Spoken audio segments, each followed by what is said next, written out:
दूसरों के दबाव में आने से कैसे बचें? अक्सर हम समाज के दबाव में, दूसरों के दबाव में आ जाते हैं और उसके बाद हम जो भी निर्णय लेते हैं, वह एक घुटन बन जाता है हमारे जीवन में। माता-पिता के दबाव में विवाह कर लिया, किसी के समाज के दबाव में आकर नौकरी कहीं कर ली। कई बार समाज के दबाव में आकर प्रतिष्ठा की बात सोचकर कोई कोर्स ज्वाइन कर लिया।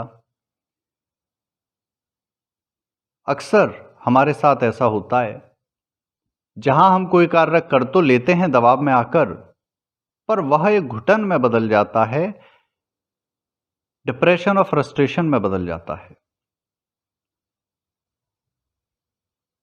एक बिटिया ने यही प्रश्न किया कि उस दबाव से कैसे बचें। देखो बेटा, सबसे पहले आपको समझना होगा कि इस समस्या की जड़ क्या है।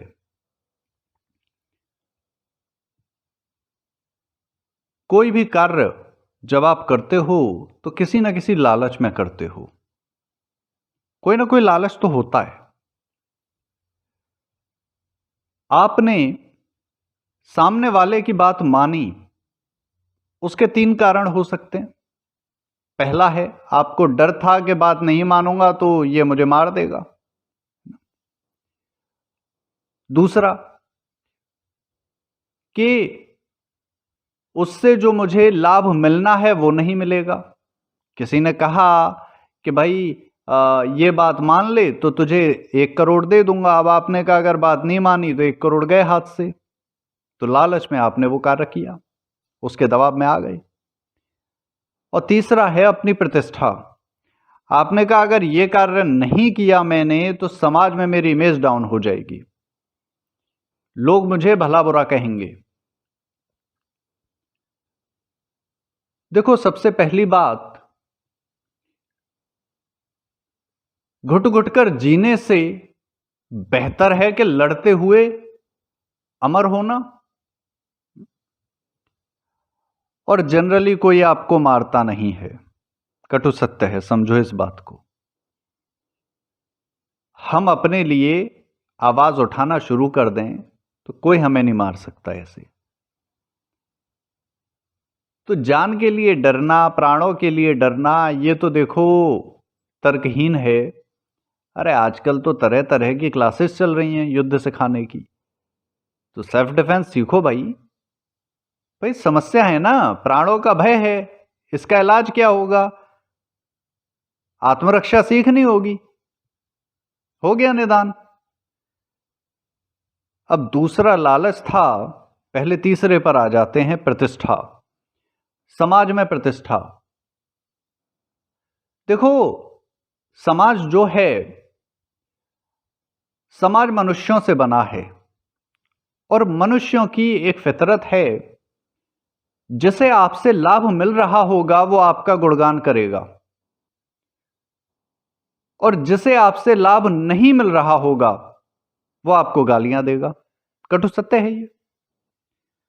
आप जो प्रतिष्ठा के लिए सब कुछ त्यागने को तैयार हो, यह समझो कि यह समाज केवल तब तक आपको महान कह रहा है जब तक इसे आपसे कुछ मुफ्त में मिल रहा है। जब वो मिलना बंद हो जाएगा, ये आपकी तारीफ करना बंद कर देंगे। तो प्रतिष्ठा के लिए कोई कार्य कभी जीवन में मत करो। कोई भी कार्य करना है तो केवल एक लालच में करो कि मेरी आत्मा को इससे सुख होगा। किसके लिए करना है? आत्मा के सुख के लिए। यदि आत्मा को सुख होता है उस कार्य को करने से तो करो, कोई दिक्कत नहीं है। पर कभी भी इसलिए मत करो कि यदि मैं ऐसा करूंगा तो समाज बहुत मेरा नाम करेगा, तारीफ करेगा, क्योंकि उसकी तारीफ की कोई वैलिडिटी कंफर्म नहीं है। कब तक है? आपसे एक गलती हुई और 10 गालियां मिल जाएंगी बंधु। यहां तो श्री राम तक को दोष दे दिया जाता है, जबकि कभी कोई गलत कार्य उन्होंने किया नहीं। श्री कृष्ण के चरित्र पर लांछन लगा दिए जाते हैं, तो यहां प्रतिष्ठा के लिए कभी कोई कार्य नहीं करना चाहिए। तीसरा रहा लालच के लिए कि कोई लाभ मिलेगा। एक व्यक्ति रेगिस्तान में प्यास से लगभग मरने की हालत में था, तभी एक व्यक्ति आया। अब यह जो व्यक्ति प्यास से मर रहा था बड़ा अमीर था, धनाढ्य था, महंगी घड़ी है ना, अंगूठी आदि पहनी हुई थी, कपड़े भी बड़े महंगे थे। अब एक व्यक्ति आकर कहता है कि देख मेरे पास ये थोड़ा पानी है, इससे तेरे प्राण बच जाएंगे और तू चलता हुआ पास के नगर तक पहुंच जाएगा, पर मेरी शर्त है, मुझे तेरे कपड़े, घड़ी और ये अंगूठी आदि सब चाहिए इस पानी के बदले। अब देखो बाजार में 10 रुपए में 1 लीटर पानी मिल जाता है और वो लगभग 1-2 गिलास पानी के लिए इतना सब कुछ मांग रहा है। अब उस प्यासे व्यक्ति ने सोचा, बोला भाई देखो मूल्य तो अधिक है, लेकिन क्या मेरे प्राणों से अधिक है? यदि मैं इस व्यक्ति के प्रस्ताव को ठुकरा देता हूं तो क्या मैं इस योग्य हूं कि अपने प्राण बचा सकूं? तो उसने निर्णय किया, बोला भाई तू सब कुछ ले जा, बस मेरे शरीर पे खाल छोड़ दे और ये जल मुझे दे दे, बाकी तो मैं नगर जाकर व्यवस्था कर लूंगा जो भी है। तो देखो, जब धन के लालच में कोई कार्य करते हो तो पहले स्वयं से ये प्रश्न करो कि क्या मैं सबल हूं, क्या मेरा सामर्थ्य इतना है कि यह धन मैं स्वयं किसी और विधि से कमा सकता हूं? यदि हां, तो फिर आपको धन के लालच में झुकने की आवश्यकता क्यों है? और यदि आप स्वयं उसको नहीं कमा सकते हो तो झुक जाओ, ठीक है भैया। वो जल उस व्यक्ति को पता था कि मुझे जल और कहीं से नहीं मिल सकता अभी, तो ठीक है दे दो जो भी देना है। पर उस व्यक्ति को अब कोई डिप्रेशन नहीं होगा, उसे अफसोस नहीं होगा कि अरे मैंने देखो इतना कुछ दे दिया, इतना कीमती कपड़े थे, अंगूठी थी, घड़ी आदि थी, उसे कोई अफसोस नहीं होगा। क्यों? क्योंकि उस व्यक्ति ने जो कुछ भी दिया है अपनी इच्छा से दिया है, यह जानकर दिया है कि उसका मूल्य क्या है, तो उसको कोई कैसी भी ग्लानि नहीं होगी। हम जब कोई कार्य करते हैं किसी के दबाव में, तो हम इसलिए करते हैं क्योंकि हम विक्टिम कार्ड खेलना चाहते हैं, हम अपने आप को अबला दिखाना चाहते हैं। परंतु क्या हम अबला हैं? युवक युवती मैं दोनों से कहना चाहता हूं यह बात, आप दोनों से ये प्रश्न है मेरा, क्या आप अबला हो? शरीर में दम है? बिल्कुल है जी। क्या बुद्धि में ज्ञान है? बिल्कुल है। और नहीं है तो वेद पढ़ लो, मिल जाएगा भैया। यदि बुद्धि है तो उसमें ज्ञान लाना कोई बड़ी समस्या नहीं है, और ज्ञान है तो धन आदि ये जो भी साधन है इन्हें कमाना कोई समस्या नहीं है। यदि जीवन में आप कभी भी किसी के दबाव में आते हो, कोई लालच करते हो और किसी के दबाव में आकर कोई कार्य करते हो, तो सबसे पहले तो इस सत्य को स्वीकार करो कि आपने वह कार्य किसी के दबाव में नहीं किया है, अपने लालच के कारण किया है। जब हम सत्य को जान लेते हैं ना, तो हमें परेशानी नहीं होती। देखो, 2 व्यक्ति होते हैं, दोनों ने मर्डर किए, कोर्ट में गए, जज ने दोनों को बराबर दंड दे दिया। अब एक व्यक्ति वो कहता है कि अरे मैंने तो जो मर्डर किया था मजबूरी में किया था, उसे दंड जो है बुरा लगने लगता है, उसे काटने लगता है वो दंड। बोला इतने वर्ष में जेल में क्यों रहूं, मैंने तो मजबूरी में मर्डर किया है, हत्या की है। और दूसरा व्यक्ति, उसे पता है, बोला अरे मैंने इस कारण से ये मर्डर किया, ठीक है दंड मिल गया, कोई नहीं, कारण था मेरे पास।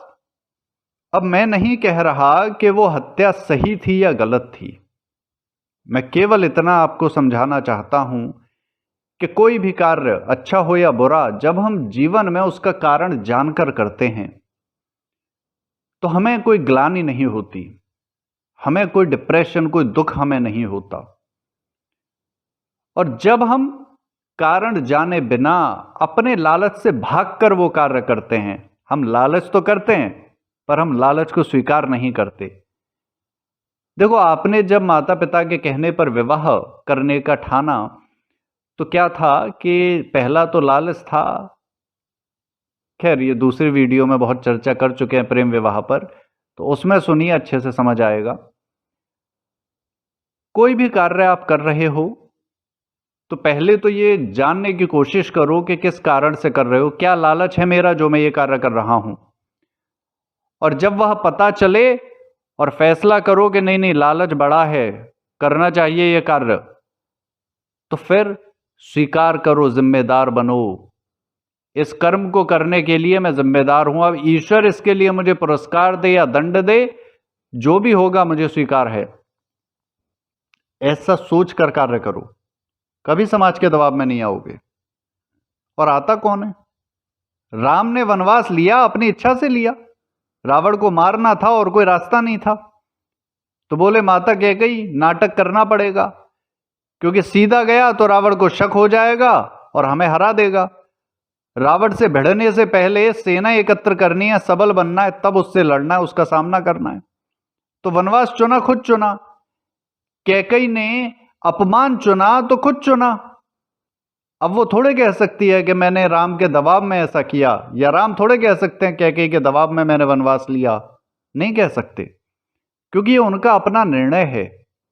उन्हें पता था कि मूल्य क्या चुकाना पड़ेगा।